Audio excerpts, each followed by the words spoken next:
Did you know that a lot of classic NES games that we received in the States were wildly different in Japan? I'm sure you did. You guys aren't idiots. Hi everybody, welcome to Square Pegs. I'm Jay, glad you're here. I have been playing video games since the mid-80s. On the Nintendo Entertainment System was where I really cut my teeth, but I actually started back on the ColecoVision. And today I was taking a look at Super Mario Bros. 2, which is my personal favorite 2D Mario game. And I was thinking about the fact that this wasn't Super Mario Bros. 2 originally. This was Doki Doki Panic. And I wanted to put together a video kind of side-by-siding games from Japan and the United States and their differences.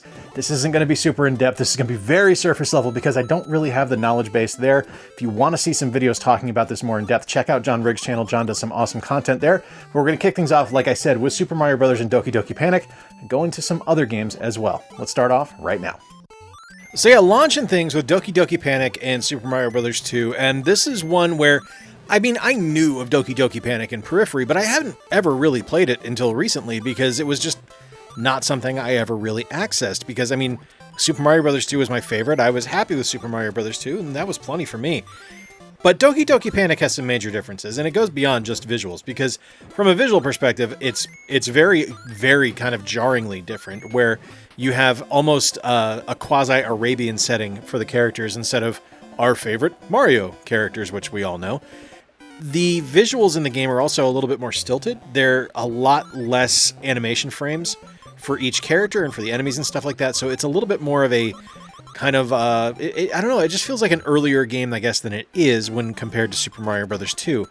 The biggest issue, though, of course, is the fact that you have to play through the game with each character in order to beat it in Doki Doki Panic, whereas with Mario, you get the advantage of being able to pick and choose which character you're going to use and kind of go at it from that direction, which, to me, I like. I prefer it that way.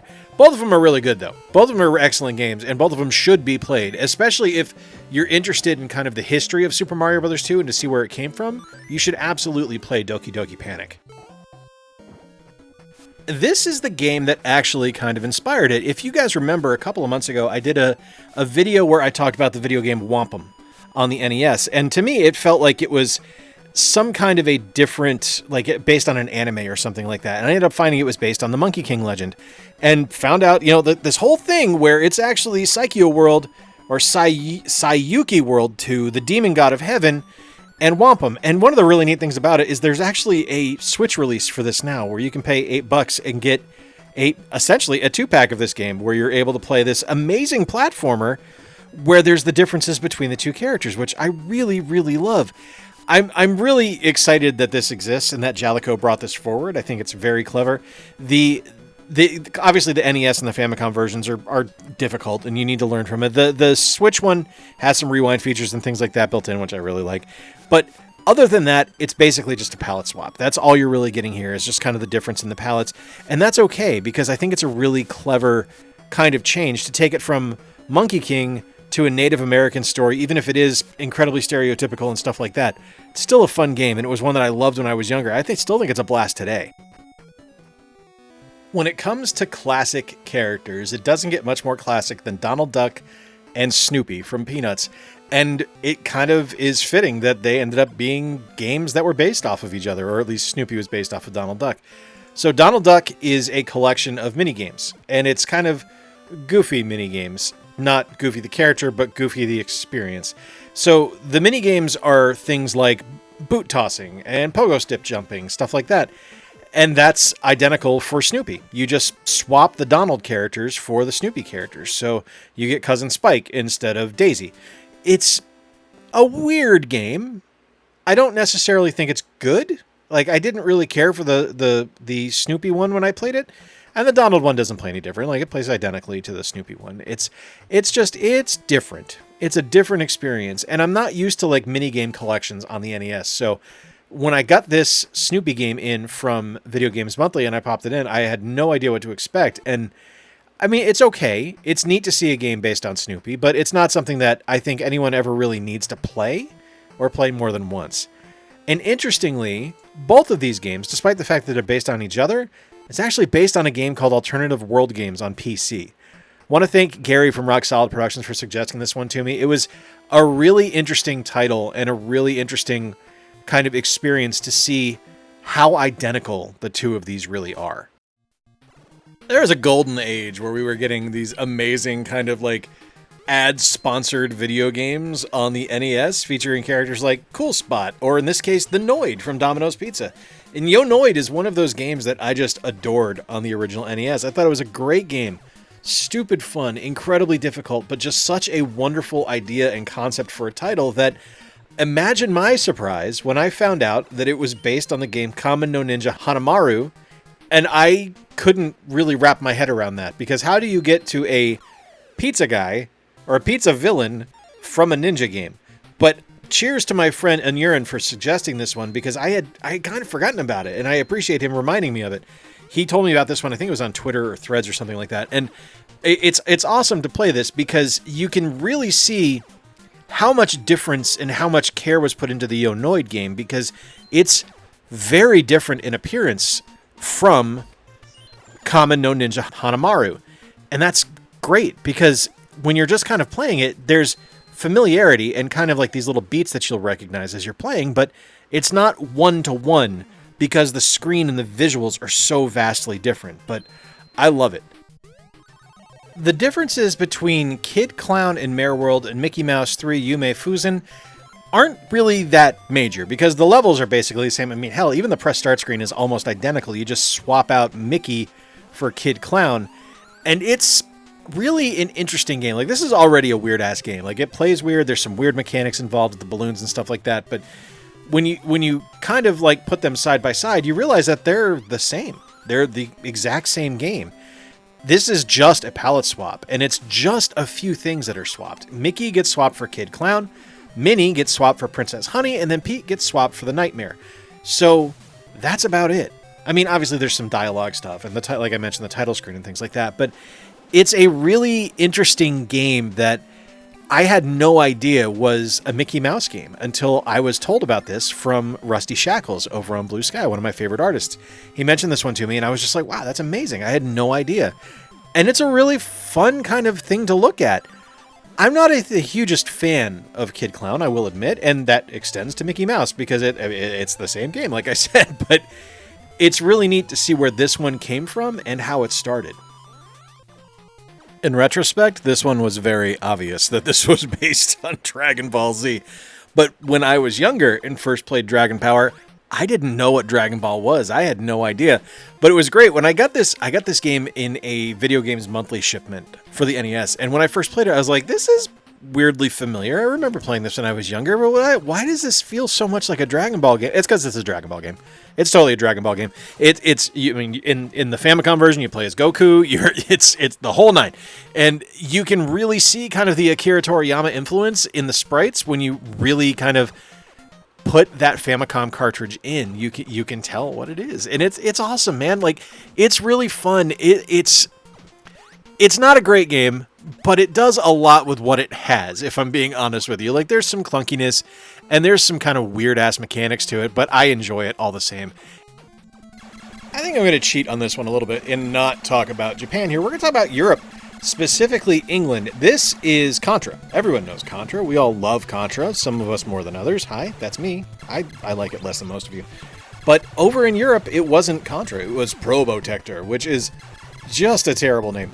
There's a lot of reasons behind it, like there's decency laws and things like that, where you weren't allowed to see, I think it was, you weren't allowed to see humans actually get shot and killed and stuff like that, so that's why you ended up using robots and aliens in this one.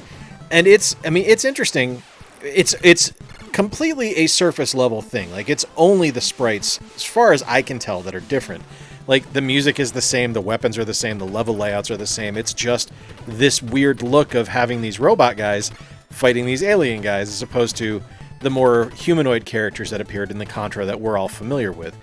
You can't go wrong with either of them. They're both fun, and I actually really like that the Probotector character shows up in Operation Galuga on the Switch and other modern consoles. I think that's pretty neat. I think that's actually really clever. But yeah, a very simple difference between the two here. Just a palette swap, but that's okay. Still a fun game. So when I started kind of plotting out this video, I put out a call on social media and I asked some of my friends to give me suggestions for these games. And this one here was suggested by my friend John from Biddy Kong's Quest. This is Bugs Bunny's Crazy Castle, which I loved. I really enjoyed this one when I was younger. This is the first Bugs Bunny game I had played on the NES, and it's a bit of a puzzle game. It feels very much like a single-screen arcade game to me, where you're just kind of wandering these different mazes and making sure you're avoiding the enemies on screen, the different colored Daffies or Wile E. Coyotes or Yosemite Sams. And it's a really, it's neat because you don't have the ability to really jump or anything like that. You just have a boxing glove. That's your power. And I think that's great because it's a really clever kind of take on this kind of maze type game. But it was based originally on a Roger Rabbit game that released in Japan. And it plays identically. And the reason you get these different colored characters that are kind of strange, like there's a pink Sylvester, I believe, or a pink Daffy, one of the two, it's because those were based on the different weasels from Roger Rabbit, which I think is awesome. I think it's great. They both play identically the same. They're basically the exact same game. And there's actually a Mickey Mouse one that is based on this kind of same exact layout and style of game on the Game Boy. So if you're looking for anything like that, it's a blast. They're very fun. They can be frustratingly challenging at times. Like there are points where you're just going to want to pull your hair out, but I really like these games. I think they're awesome. Check them out. Ninja Kid is one of those games I had when I was younger. I got it during an incredible Christmas where my mom bought me what felt like hundreds of NES games. It was probably like 10, but it was something where she found a store that was going out of business and she bought me a ton of games, and Ninja Kid was one of them. And despite the fact that it was difficult and it was weird and it didn't make any sense to me, it's one of those core memories I have that are just incredibly important to me. I loved the game. So I was shocked when I got, oh boy, I'm going to butcher the pronunciation on this one, but we're going to say Gegege no Kitaro on the Famicom. I got that in a Video Games Monthly, and I had no idea what it was, but I popped it in, and it's Ninja Kid, y'all. Like, it's different. It's very different, and in doing research for this video, I found out that it's actually a licensed game in Japan. It's based on an anime, and you play as Kitaro, who is a yokai. So he's a Japanese ghost, and you're fighting these different demons and spirits and stuff like that. And the enemies are all from folklore, which I think is great. Ninja Kid is a little bit more generic, right? Like, you're just a ninja. You fight some bats. You fight some skeletons. It's very, very, very simple. And, I mean, it's okay. But I really prefer the Famicom version here. Like, it feels more complete. It feels more whole. I just like it. Now, they're identical games other than that. Level layouts are the same. Gameplay concepts are the same. But for me, I just kind of like the feel of the Famicom version over the NES one. I think this one probably has the most work done on it. This is Power Blade on the NES and Power Blazer on the Famicom. And right off the bat, you can tell that the visual style is completely distinct. Obviously, Power Blazer is incredibly chibi, very super deformed, very cartoony, which works, and it's wonderful. Whereas Power Blade is definitely designed more for an 80s Western audience, right? Like, it feels like something that just stepped off of an action movie, right? Like, you got your protagonist with a crew cut and cool sunglasses and stuff like that. But it goes beyond that. Like, it's not just this major visual overhaul. The levels in Power Blazer were a lot more straightforward. There's very limited mobility, and in Power Blade, you're able to have more open-ended stages. You can throw your boomerangs in every direction on the screen. There's more platforming elements, more areas, more exploration. There's a lot of stuff that goes into this game that makes Power Blade, in my eyes at least, and in my opinion, significantly more enjoyable than Power Blazer. Now, that's not to say that Power Blazer is a bad game, because it's not. It's just very different. You can see where the bones are and how that became Power Blade, but 10 times out of 10 for me, I'm picking Power Blade. Differences between Japan and the United States are far and vast, obviously, but that doesn't extend past their video games. There's some differences there too. This is just a small example of some games that were released in Japan and the United States and some of their differences. Let me know in the comments down below what your favorite games are that have vast differences between Japan and the United States. I'd love to hear from you. If you enjoyed today's video, give it a thumbs up. Engagement helps the channel out a ton. If you really liked it, consider sticking around and subscribing. I'd love to have you stay here. And until next time, folks, I've been Jay. Thank you so much for spending a little bit of time with me. Remember to play more games, stay square, and take care. I'll talk to you soon.